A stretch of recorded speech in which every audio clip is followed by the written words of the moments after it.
For those of you listening on the pod, welcome into hour 2. We're not going to get chalk talk today, guys. We got so much from camp, which is a good thing. We'll get to it tomorrow. There's going to be a dead period at some point this week for sure.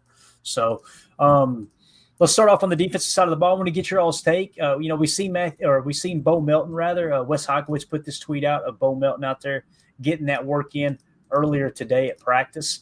How are we feeling about it? We're a few weeks into this now, right? 2-3 weeks into this process of Bo Melton potentially becoming a cornerback. Emilio, I'll start with you, man. Do you think he's got a legit shot to make the roster, or do you think it's something that he's kind of on the outside looking in right now? What do you think? I think he's got a legit shot. On top of the fact that the wide receiver room, if they're staying injured, he's a flip-flop kind of player. I think that his corner play, he maybe missed one tackle, maybe. But he was sticking his nose in there. He was playing well. Put himself in a lot of situations that he hadn't been in ever before. I think that's perfect. I'd like to see him play a good chunk against the Colts though, just to keep getting those reps. I think more reps are not going to hurt him at this point. He needs to kind of know what he's getting himself into. But I do think that he's got a shot. The footwork is on point. That's the thing that sticks out to me the most about Bo. Is it just he naturally picked up the footwork early. Tim, you've been there boots on the ground in camp. How do you feel about Bo, man? You think he's going to make this 53 as a corner? I'm going to take it a step further than Emilio. Write it in pen or Sharpie. Bo Melton is on the 53, guys. He is. I just think he is. He's too valuable, isn't he? He's too valuable, and you hear the way the coaches talk about him, the way his teammates talk about him, some of the intangibles. Work ethic is unmatched on the field. Other than maybe Bane Gary or somebody, Bo Melton is, he's a corner, guys. I don't think we need to scratch our heads anymore. I think what was really telling to me was the comment that he made. I believe it was one of the locker room interviews when he said that he kind of has an advantage, converting from receiver because when he lines up, especially in press, off the break, he's able to tell what that receiver is going to do based on the route tree, based on the formation. And so he can play that mental game, which allows him to, like you said, Clayton, get the footwork right, get the hands right, and play good defense. And, that's what I was looking for when I watched him on Saturday, and we saw it a little bit. There were times where Bo was just stride for stride with a receiver, and he never touched him because he knew the guy's not running a dig. He knew he was running a slant, or he knew just based on the body language. So I think that kind of experience and, that mindset combined with the fact that, he's putting in the work to kind of convert himself into a corner. I think all of those things are pointing to him making this 53. And, Emilio makes a great point too. In case of emergency break glass, we've got, wide receiver number 570 on this roster. So there's a lot of reasons to keep Bo around. And, we haven't even talked about what he brings, in value as a special teamer as well. So I think he makes this 53 hands down for sure. All right, let's go to the chat, see what everybody's saying in there. Holmes MD1 says Melton is a lock. You could tell by how Hafley talked about him. Matt, too, talking about special teams. Chris the Casual says Bo missed some tackles, plural, Excelio. So Chris is a little concerned about the missed tackles there from Bo. Coach Lynn, Golden still reminds me of Jamar Chase, in my opinion. Too old for this. You can't give up on the potential Bo has shown. No way, Jose. Coach Lynn comes back and says Bo is on the squad for sure. So it seems like the large majority think Bo has put himself in a position to become a lock here. He was the best guy around. Let's see. They will make room for Bo if they have to, says Coach Lynn. Drew D says Melton is extremely quick going backwards. Numerous people around him made comments at practice about his backpedal quickness. I'll never forget, Drew, when we first seen him go through the cornerback drills that first day. Yeah. And I you guys remember I took the screen and I did it kind of like this where we could just see the feet, remember? And I'm like, who has the best footwork here? Call it out when you see it. Oh, yeah, that dude. Zoomed out, and it was Bo Melton. It's wild to think about how good his footwork is, seeing that he's never played corner, right? If I remember correctly. Maybe in high school. Yeah, maybe in high school. You can't tell me that he's not on FaceTime every day with Max talking about the cornerback play. I mean, the brothers are both corners now in the National Football League. They're going to pick each other's brains and learn from each other for sure. Yeah. Ed Madden says Melton will make the 53. 2-0 for this says Bo's backpedal 40 times a 3A7. That's moving right there, son. All right, moving along, I'll tell you somebody else who just continues to flash in camp, and I could not be more excited about it. You know what I've noticed too? And this isn't a shot at anybody in our chat. I'm just talking about on X in general. All the people that were worried about Jordan Morgan, they got real quiet today after that game against the Jets. And that's what cracks me up is like, you're so passionate about a guy being a bust, and we haven't even seen him yet. Like he literally was banged up last year. Like That's terrible. Right out of camp, fighting an injury, right? So you're so willing to write him off. And then those same people, he has one good preseason game. So, he's just stomping. Like, calm down. What are we doing here? But the guy I want to talk about is another one that caught a lot of hate, is Lucas Van Ness. And he just continues every single practice. His name is mentioned over and over and over. Look at this series of tweets. You got to go from the bottom up here, okay? Ryan Wood, Lucas Van Ness sacks Jordan Love in the first third down rep. Good power on an inside stunt. Continues a solid training camp. Next tweet. Defensive line dominating this third down period after Lucas Van Ness sack. Colby Wooden reaches Jordan Love and Carl Brooks reaches Malik Willis. Next tweet. These are back to back to back. Lucas Van Ness bullies Jordan Morgan on a bull rush to reach Jordan Love. Van Ness second sack today. So Lucas Van Ness, it sounds like he's starting to really turn the corner. And maybe all he needed, Emilio, was just extra reps. Like Preston Smith, the epitome of a progress stopper at that point in his career, right? That's why Van Ness couldn't get on the field. We have Preston. You trade Preston away, second half of the season comes, Lucas Van Ness is 15% pressure rate, right? Yep. Sounds like he's about to break out. It's what it sounds like, boys. Yeah. That getting past that thumb injury, being able to use your hands, being able to play those hand games and get into your. Thank you, because I'm telling you, without that, I mean, I busted my thumb the other day. It's like I feel like I can't grip anything. I feel like I have no structure, nothing like that. Him being able to actually use both hands, get upfield, I think adding to his bull rush, repertoire. I know that he's got that strength for it. I think. Another year and another offseason, all that being able to add to his game. I think LVN's going to have a big year this year. I think we need him to have a big year, or else, our front four is going to be having some issues. We're going to need to kind of, generate some pressure if we can't get it with the four. Yeah. Anything you want to add here to the LVN talk? Yeah, Tim? I'm with Chuck Jaggers, man. About to break out like a 13-year-old eating pizza and drinking soda. Let's go. That sounds good, man. I love it. No, LVN clearly showed up to camp in great shape, too, by the way. I don't know if anyone else noticed that. Hercules looks like he put on another 10 pounds of muscle.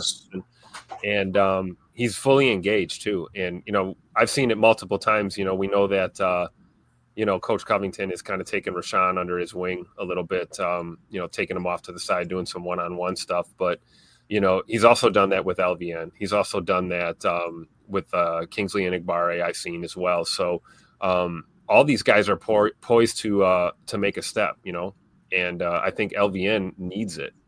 When you look at this defense, there's a handful of players that 2025 is kind of a make or break season. When you put it all down on paper and see what your future is looking like. So if LVN makes the progress that we all know he's capable of, I think he'll be here for the long haul for sure. Yeah.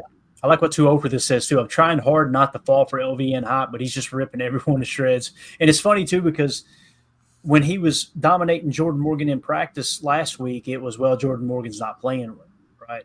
And then he goes out there against the Jets. He looked pretty good, albeit I think it was 9 snaps, right? And then comes right back. Jordan Morgan looked good at left tackle against the Jets. And now we're right back to camp practice, and LVN is just beating Morgan like a drum again. Now, here's the thing. Yes, it's awesome to see LVN playing well, but think of how this is helping Morgan too. If LVN did put on that 10 pounds, and Tim, when you said that, the first thing I thought of was his forearms. Yeah. That's the thing that sticks out the most to me. His forearms look absolutely huge this year. I don't know what you do to, I don't know how that his helps. Forearms look like my thighs. Yes. Yeah, it's crazy. He looks like a grown ass man out there is what he looks like. So right. Yeah, I understand 2-0 for this. I'm trying to curb the hype too, but boy, oh boy, is it looking like he's ready to take another step for sure. So, and we're not the only ones noticing it either. Ryan Wood tweeted this out. Packers defensive line coach DeMarcus Covington on Lucas Van Ness, quote, I think Lucas can do whatever he wants to do. He can be as good as he wants to be. He's strong. He's physical. He sets the edge. He can rush the passer. That's the thing, too, Emilio, that sticks out with me. He played the run really damn well last year. And that's the thing. When people try to make this defensive line sound like they're bad, like they try to make this, they put on this whole facade like, oh, the defensive line was bad last year. They were really bad, right? You can't have the number 2 rush defense in the league and have a bad defensive line. That is impossible. We understand that, right? Somebody, if Kenny sucked and Gary sucked and LVN sucked, how did we finish so well against the run and still finish 8th or 9th in sacks? Like, how does that happen? You know what I mean? Yeah. Built to ass. That's how it happens. That's it. They need that, Tim, because the D line. I mean, you can't be selfish there when you're trying to be that run defense, that wall up front. You cannot be, trying to think that I'm going to try to peel off here and just go after the quarterback when that's your responsibility. You got to cover your gap. You got to cover, ABC, whatever. You wide 9. Are you coming across? Are you stunting? And for LVN to step up, take the edge, holds the edge well. I think that he's physical at that point of attack. I can't ask for anything more, right? Let's see some more pass rush production, but you sometimes have a speed rusher, sometimes you have a power rusher, sometimes you have them opposite sides. You don't maybe you only have one DN going at a time. Maybe you want the other side set. Maybe he's on the wide side. There's just so many things I think that he can add to the defense here. We talked about LVN possibly kicking inside, a little bit this year. And it's like you look at Coach Covington's comment here. Yep. He's strong, he's physical, right? So there's your excuse to kick him to the inside, and then he sets the edge and can rush the passer. There's your reason to keep him in a wide 9 or a 7 or something, and send him off the edge. So I think when we drafted him, we talked about his versatility, and you have to be versatile to play in this game. It's right here in Coach Covington's statement, man. They can put him anywhere on that line. Probably everything but a 0, right? Yeah. And here's what I would like to see too, man. I would like to see them, imagine your nickel 4-2-5, right? And LVN would typically line up in a 7 or a 9 tech. I would like to see them take him and put him at what we call joker, right? Put him in the A gap when they do that double A mug. Imagine them putting him in the A gap and putting Edgerrin Cooper in the wide 9. And then all of a sudden, you dropping Edgerrin Cooper out, who's got the versatility to cover the seam in a Tampa 2 from a wide 9. Imagine him flowing out, and LVN's just, I'm talking about running right into the center's face in the middle. How cool would that be? And that there's just some of the things I think they could really unlock with him if they truly wanted to. He's got that athletic ability. So. And he can be out there for the NASCAR package, but still be physical enough to play that sort of inside, right? Yeah. That's the thing with him. Once he gets those legs going, you know what I mean? Like he's quick off the snap, but once he gets a couple strides, he's explosive, man. He really is. Yeah. Tony Holman says LVN just needs a little mean streak. I agree, Tony, but also we seen that mean streak with Quay Walker his rookie year, and everybody was ready to run him out of town, right? It's got to be controlled. Now, what I noticed with LVN, I believe it was his rookie year. I remember him running over to the pile one time. I think it was against the Bears in Chicago. This was after he sacked Justin Fields. You guys remember that? Justin Fields rolled right, and he just ran his ass down like it wasn't nothing. Yeah. Yep. We talked about Justin Fields taking the corner the other night for the Jets, right? And how it's like you can't really blame Keyshawn like that. Not many people are going to be able to do that. I remember LVN running Justin Fields down like it was nothing on the edge, right? Now, I also remember him pulling people off the pile.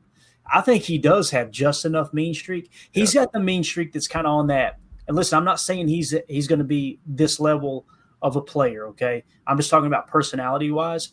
TJ Watt plays fire on fire, but I wouldn't consider him one of these guys that's got a mean streak. You know what I mean? I would call it more of a chip on the shoulder, right? Yes. Yeah, a little edge to you. Yeah. And what might be holding LVN back a little bit in the past from showcasing that mean streak or that little bit of an edge to him, right, on that borderline right where you want it to be. When you're not getting the snaps, it's hard for you to go out there and beat your chest like you Tarzan, and obviously the depth chart says you Jane. You can't. You go out there like that, I don't know, man. I think now that he's the starter, you may see him start to kind of come out of his shell a little bit. I could see that a lot. So, and we know he's in shape. We know it's not going to be one of those things where he's going to be tapping the helmet like, hey, I need a breather. That dude is he's ready for it, man. ready Right. for it. Yeah. Too over this. As Ryan Schlip says, LVN needs a neck tattoo. I remember when we drafted LVN, Ryan made a comment and said, he's too pretty. You know, he just looks like a pretty boy. He's got the, you know, he went on this. So what I did was took Sloth from the Goonies and photoshopped him on LVN's body. I said, here, now, is that help? We good now? Are we good now? You do that, you're going to get your ass kicked. And then Exactly right. So I don't know, man. I think LVN's poised for a breakout year. It's going to be a lot of fun, man. A lot of fun. Let's see what else we got in here in the chat. I was just wanting to see Ed Madden. I do remember LVN using Will Levis for a doormat to recover. We were a there fumble. for that one. I remember celebrating on that one. he flushed LVN out of the pocket, right?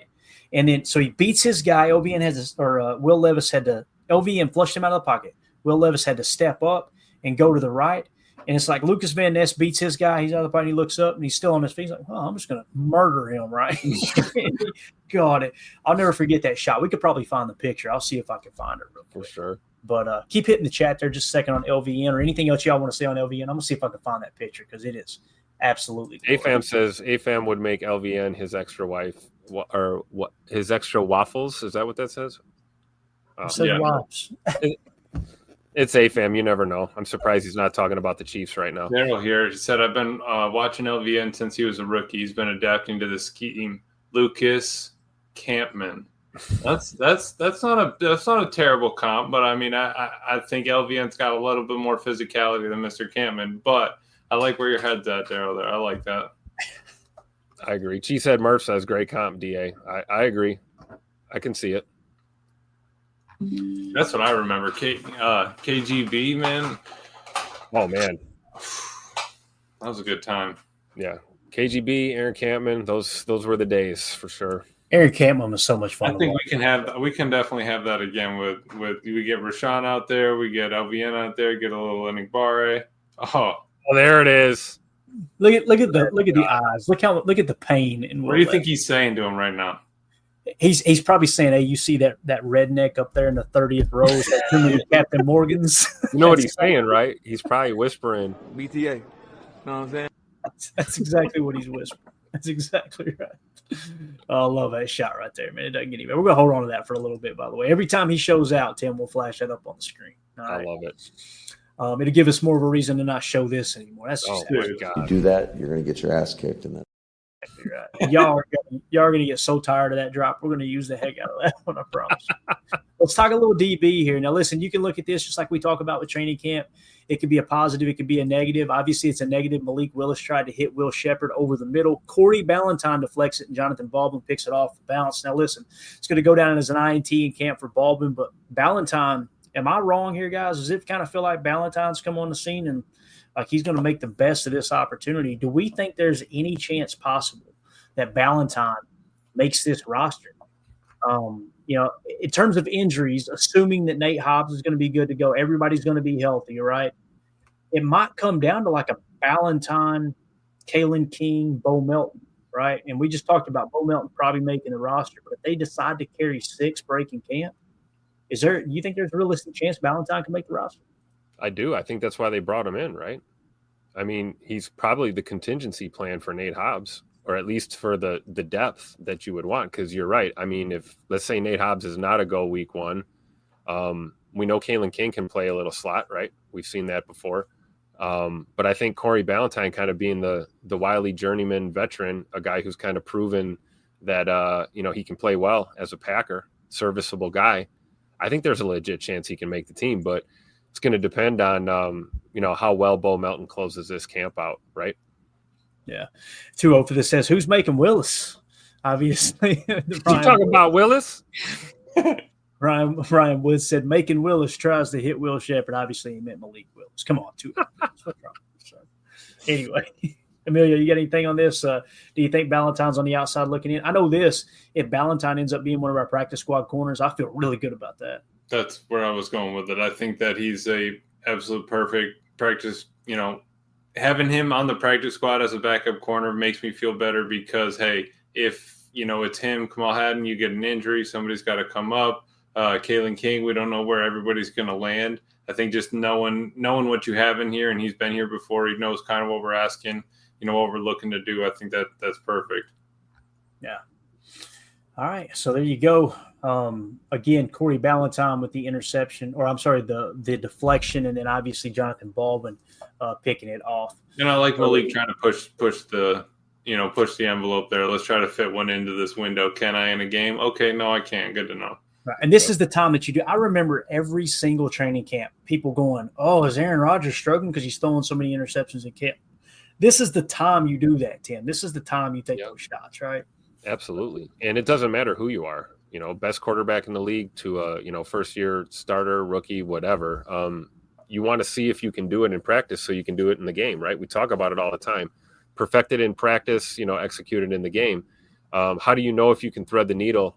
Can you zip one past the ear hole of that DB and get it to your receiver? Well, you want to try that now. You don't want to be trying that with, 13 seconds left on a half closing out 2-minute drill or something like that. So I don't want to overreact. I don't think any of us should overreact.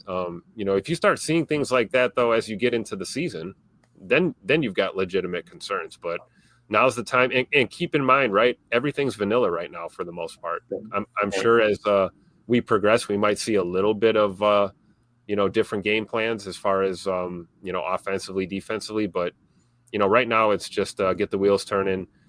Figure out what your thresholds are and kind of, you want to test those boundaries now. It's a great point. I mean, Malik Willis to Aaron Rodgers to Pat Mahomes and everyone in between, it doesn't matter. You're going to make mistakes now, and hopefully you don't make them in the season, right? Yeah. Ed Madden says Ballantyne plays a lot of special teams too. That's another great point, right? Special team value. Christian Welch, man. I want to see him the rest of the preseason, but if he continues to play like that on special teams, and he doesn't make this roster again, I'm just going to throw my hands up. I don't know. Christian Welch, Iola. And there's something about, like, he just plays better in Green Bay. You know what I mean? Wherever he went, obviously he didn't stick. But it just seems like every preseason. Of course, I think Chewy and some of the other people said they called that the all-Onada team, the guys that were really, really good in training camp, but they never really could put it together in a game. But Welch is just doing everything he can, right? Yes, Drew D says, wasn't Welch good for us last preseason? He was, Drew. Yeah. I remember when that last preseason game wrapped up, I think he got an interception in that game too. He balled out in camp practice, played well in all the preseason games. It was like, I remember telling you guys, if he doesn't make this roster, this is a damn conspiracy. And he didn't make the roster, and I just shut up about it. So it's funny how that works, right? But yeah, he did. He played really, really well, man. Ryan Wood tweeted out, Malik Willis, not Macon Willis, with his second pick today, miscommunication downfield, and Willis throws directly to safety Katan Oladapo. I'm glad Oladapo caught it, right? But obviously this is one of those things you can't really look at it like, wow, KT made a great play. I wish I knew who the receiver was. Miscommunication downfield, that's a busted route, right? That would be nice to know who it was, right? Yeah. Yep. So again, how do y'all feel about Oladapo? I want to get your all's take on it because I personally didn't feel like he played well. It was just one preseason game. But is you guys hitting the panic button a little bit on Oladapo, or do y'all think, he's going to be fine? I think he's going to be fine. I think it's just how doers get more done. I think we need to keep our head down and he missed the punch out on the deep ball. That they completed it over his shoulder, fine. But he's consistent, dude. Every time I see him out there, he's always trying to redirect people, always putting people in the right spot, always moving this guy around. Hey, you're on this flat. You're cover 3 over here. You need to get over here when they go motion. I think head-wise he is there. I think he knows what's going on. I just want to see more reps for him. I agree. I think with, Zane Anderson being banged up too, this is an opportunity, for KT to kind of shine. And he's got a couple weeks left, right? I'm not ready to push the panic button just yet at all. I think there's a lot to like about him. We talked about Omar Brown. I don't think, as exciting as it is to watch him, kind of one of our favorite UDFAs, at least me and Jacob kind of had eyes on him, but I don't see him passing up KT Oladapo anytime soon. So we'll see how things pan out. Mm-hmm. All right. Good deal. Let's see what else we got in here real quick before we get ready to wrap up. Obviously, we hit everything on the defense. So what we had talked about earlier with the at the end of practice. I don't know if everybody did. It says everyone doing push-ups. I don't know if it's just the offense. Now, defense is there too. Let me get this tweet up on. This came from, I know I'm going to butcher the name. I apologize. Cameron, how would you say it? Azir? Is that right? Yep. Azir? All right. So tweeted this out and said, everyone doing push-ups in practice with Packers wide receiver Jaden Reed while in a boot. You see him, how he's kind of got that thing hooked over there with the boot. Love that he's doing the push-ups with the guys. So I got to be honest, man. You do them like that? You do the foot over like that when just start slamming them out? I do the Zohan push-ups, where it's the no-hand push-up. You remember when he did that? He just kind of – I just do 12-ounce curls, guys. That's it. Curls all day long. Now, can I say something here real quick? I'm disappointed in my boy Malik Heath. This is not a good push-up. Watch Malik Heath here. What are we doing? He's got his helmet underneath him. Take it easy. Who's doing the crunches in exactly That's what gets me. And that's a half-ass crunch, too. You do that, you're going to get your ass kicked. And then Exactly right, Coach. Come on, you can't, let's go. Coaches, is that Covington? Oh, yeah. Yeah. See, this is what I'm talking about with this team, guys. So whoever won or lost practice was irrelevant. Everybody got down and did push-ups. This is not the first time that this has happened. I think from the top to the bottom, coaches to the players to, I mean, hell, even the hydration specialists are getting in on the fun here. It's a close unit, and it's fun to see, man. Unless it was a tie, did they tie today? Was it a draw, defense and offense, or may have been, or it might have been Matt LaFleur going, boys. I went back and watched that tape one more time from Saturday. Everybody's doing push-ups. I don't care how good. You tell everybody there ain't a damn thing you can do at practice today that's going to get you out of doing push-ups. I can see that. Now, notice my boy back here, Marshawn Lloyd. That's how you do a push-up. Which Marshawn Lloyd, he looks like a monster, dude. Like for a smaller running back, he is built. He's built like a train, dude. No doubt. You see Christian back there, everybody. Yeah. Again, the Jaden Reed thing, I thought that was a really, really cool clip that they grabbed there. I thought that was awesome. So just so everybody knows too, that's in our Patreon group, did a full write-up here, took some notes from several reporters. Bill Huber had a lot of the details here that I took from his article, just trying to take my notes and throw them into a bullet point form. So you guys have the entire practice right here. Everything you need to know. We could talk about Jordan Love here a little bit, I guess, if y'all wanted to. Jordan Love, let's do that in the last 10 minutes. Again, if you want access to this stuff, just extra content, and you want to support the show, patreon.com/PackerFan total access. $3 get you access to everything, get you entered into the giveaways as well. This weekend, we're going to be giving away an autographed Dontavion Wicks rookie card. So basically, if you're a member, either here on YouTube or in the Patreon group, we'll put your name on the wheel, spin it, and give that away. It looks like so far it's going to be Jen Wright, most likely, that wins the autographed LVN card that we done the giveaway this past weekend. We're still waiting to hear from Tyler McCarty. So, Tyler McCarty, if you hear my voice, shoot me a message on Patreon in the DMs, and we'll get your card sent to you. Otherwise, it's going to Jen Wright. She was the third-place winner there, where Bates respectfully gave it to Jen if Tyler didn't come forward. So, anyway, Jordan Love, let's talk about it real quick. So we talked about the injury, right? Left thumb wrap throughout practice, adjusted handoffs on running plays to the right by using one hand to avoid arm to the thumb. All just right. the tip, though. Had a lengthy post-practice conversation with Coach Matt LaFleur and the trainers, probably just kind of getting an update there. Did not appear in the locker room to discuss the injury's extent, cause, or duration. I imagine he probably went and got a little bit of treatment on that thing, probably. Am I thinking wrong? But wasn't it when Rodgers' thumb got busted up play? Didn't he just start handing it off crossbody? Like even if you're running, just hand it off. Like just make it work. Rodgers was awesome, dude. Not that Jordan isn't, but just the stuff that Aaron. Again, we kind of talked about this off the air. Everybody made it sound like, oh boy, Aaron, that last year he was horrible. He fell off the face of the planet. His play drop, and they conveniently don't mention that he was playing with a damn broken thumb. Like, what are we doing here, right? Handing it off Big B mentioned it though. We got to shout out Big B. Yes, we do. Yeah, Big B. Big B was the master of the breaking news for sure. Exactly. So Jordan Love's performance during practice today had perhaps his best day of training camp despite the thumb injury, which did not affect his right-handed throwing accuracy. Completed 17 of 24 passes, 70.8% completion percentage. Let's go. Of the 7 incompletions, 3 were throwaways, 1 drop, 1 catch out of bounds by Romeo Doubs. one where Tucker Kraft slipped, and one interception on a 2-point play when nobody was open. So probably just, hey, let's chuck it in there and see if somebody can make a play. So that's pretty good numbers. If you remove the throwaways, right? Now it's 17 of 21. You remove the drop, that's 17 of 20, and the catch out of bounds, which could have been an errant throw. Let's count that one. So 17 of 20 adjusted. What are you looking at there, Amelia? Like a 75 to 80% completion rate? Yeah. That, right? What would that be? 17 of 21. What would your completion percentage be? I'm going to guess that's going to be somewhere north of 65%. 65%. That's what we It's like I had about 80%. 80%. There you go. So pretty good day. Pretty good day at camp there for him for sure. Notable passes, a bullet to John Fitzpatrick for a big gain. John Fitzpatrick again, boys. Every day, right? Name pops up. Here's the guy. A sensational catch by Matthew Golden on a slightly inaccurate pass, in stride completion to Luke Musgrave on a crossing route. Now, what is Luke Musgrave doing running a crossing route, guys?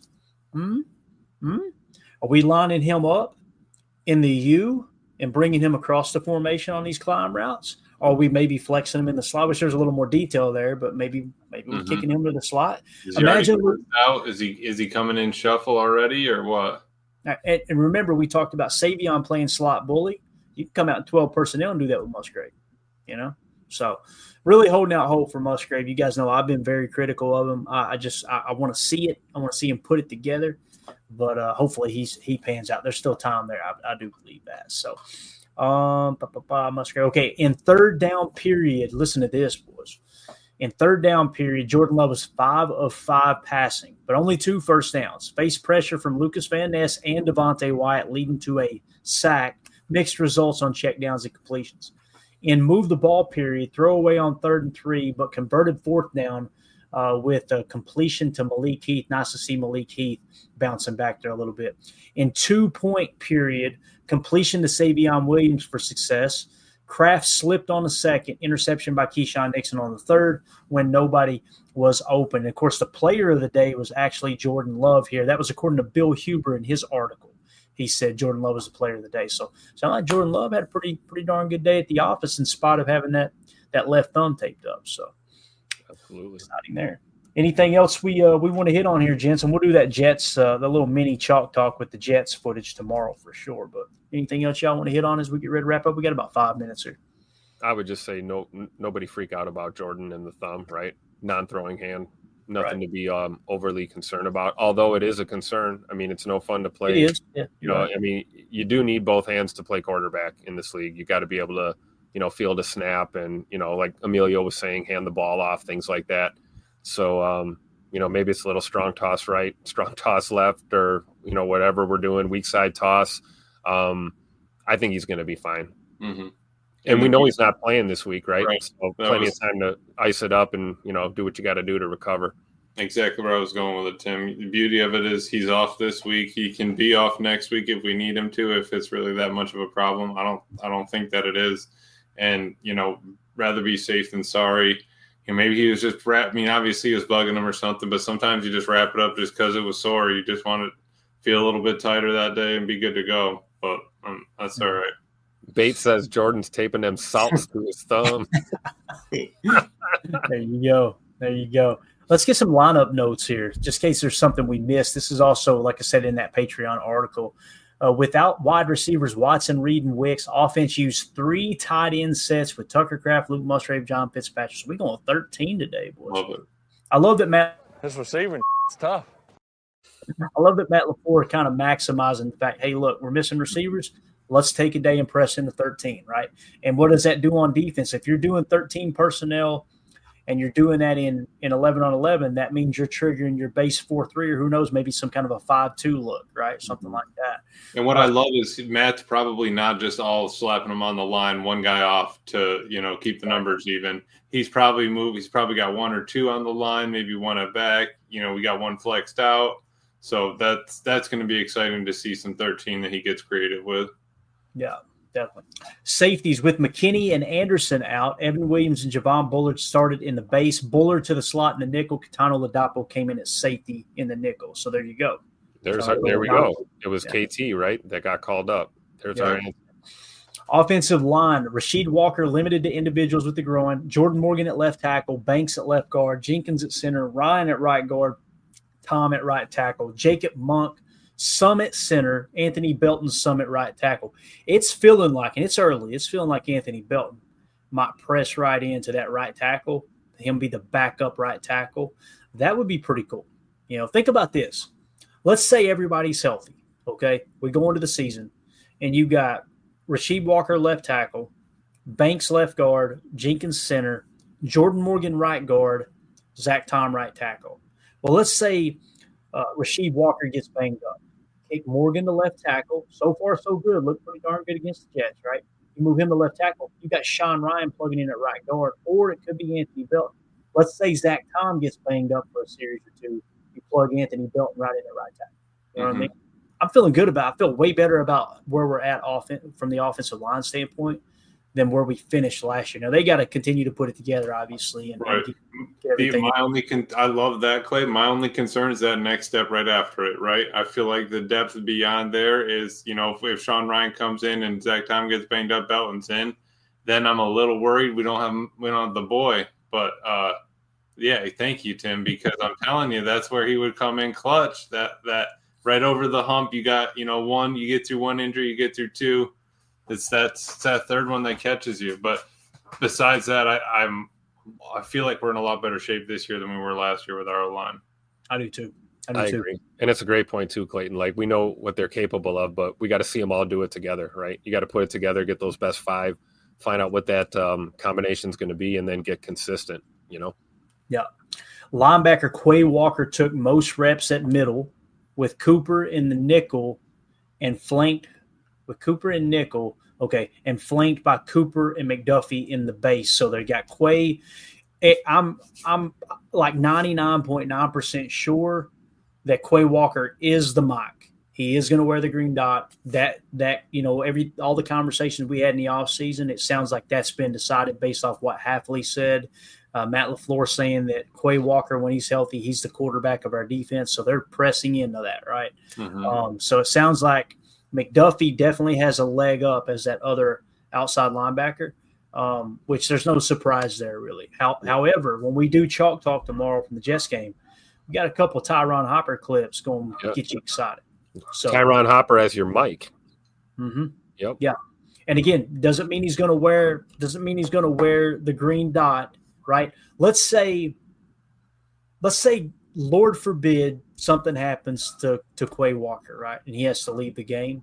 You could still allow the game plan to stay in place with Edgerrin Cooper and let Tyron Hopper play Mike and let McDuffie still play his spot. You know what I mean? You're only replacing McDuffie would probably be your green dot. Probably would. Yeah. Yeah. So it's not like it happened last year, so that contingency plan has to be in place on what's going to happen if one of them goes down. And Hafley talked about that in his presser, right? He says we need guys that are able to step up and know what's going on. We can't make the excuse of we didn't practice for this, during the week. And we talked about that last year with Bullard being asked to go back to safety, and he was prepared to play the slot. Well, I think Hafley is stressing that we need guys prepared to play, period. And wherever we need to put you out there, you need to be ready to go. Yeah. So number 2 secondary, Bo Melton and Micah Robinson at corner, Kalen King in the slot, Omar Brown and Jonathan Baldwin at safety. So Omar, it sounds like with Zane out, it's Katano Ladapo, then Omar Brown, right, on that. Now, then Jonathan Baldwin after that. But Kalen King, it sounds like Kalen King, you guys correct me if I'm wrong. It's hard to tell, though, because Nate Hobbs is still out. Right. We know with Nate Hobbs being out, I think Kalen King's your number 2 slot then. Right. That's what it looks like. And what I was going to say, Tim, I was going to take it a step further. What if Kalen King is the number 2 slot even if Nate Hobbs is healthy? It could be, right? We don't know yet. So early. But I think one thing is for certain, Keyshawn Nixon's done playing the slot, right? Yeah, he is. That's what it feels like. Barring an absolute emergency, right? Yeah. I think so. All right, training camp schedule, and we'll wrap it up right here. Only 3 open practices left. Next is going to be Tuesday at 10:30 a.m. at Ray Nitschke Field. Thursday, practice in Westfield, Indiana against the Colts. So that's going to be Thursday afternoon. And then Saturday, you got the game versus the Colts. So, Tim, Is the practice tomorrow open or no? You know it is. I'll be there bright and early, baby. Let's go. Yeah. Mm-mm. And I'm still waiting for confirmation on the private jet. I'm going to try and make it down for Thursday. You know, we'll see what happens. Got it. If I can get home in time Thursday, because they're saying it's in the afternoon, I think it'd be pretty darn cool if we could do one of our patent live streams during that practice. I'll see if I can get home in time. It might be a little tough, but we'll see what we can. Probably throw on NFL Network. Probably get some clips and some live looks from camp. We'll just do the live Twitter follow along like we did last time. Just getting the updates in real time, get everybody's reaction in real time. So it'd be fun. But Sure. All right. And then the quote of the day, I think Bill Huber reported this from first-round pick Matthew Golden. Quote, "For me, it was just trying to get my feet wet. First NFL game, get back out there, get the feeling of just playing football again. The first 2 catches or the first catch, it felt good. First catch of my career, but I've still got a lot of work to do, and I'm ready for what's in front of me." I think this kid's going to be awesome, man. I think he's going to be absolutely awesome. So, anything else, boys? We good? All good. All right, Tim, appreciate you, buddy. And we'll see you boots on the ground tomorrow. We'll get all your firsthand perspective when we go live at 6:30 p.m. Central Time for PTA Live. Emilio, appreciate you jumping on here, buddy. Absolutely. And we'll see y'all tomorrow then. If you would, hit that like button, hit subscribe on your way out. If you're new here, it's your first time tuning in tonight, we appreciate you making us a part of your evening. Look forward to live shows just like this one pretty much daily. So thank y'all so much. As always, let's go out and be the change we want to see in the world. And go Pack. We out. Bye, guys.